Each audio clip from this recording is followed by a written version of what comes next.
কি অবস্থা! আজকে ঈদ গেছে কমপক্ষে 12-13 দিন হয়ে গেছে, এখনো প্রচণ্ড জাম লঞ্চ। এটা হলো ভোলা ইলিশা লঞ্চঘাট।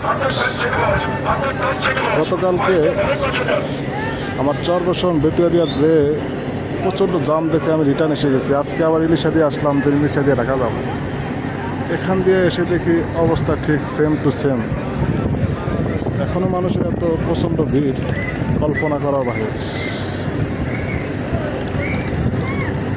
প্রচণ্ড ভিড়। এটা হলো ইলিশা লঞ্চঘাট। গতকালকে বেতুয়া দিয়া যাইতে পারিনি, ঘাটে যায় ফিরে আসা পড়ছে এত ভিড়ের কারণে। সেম আজকে আবার আসলাম, ইলিশা দিয়ে যাবো। এটা হলো 2টায় ছাড়ে, দুপুর 2টায়, কিছুক্ষণের ভিতরে ছেড়ে যাবে।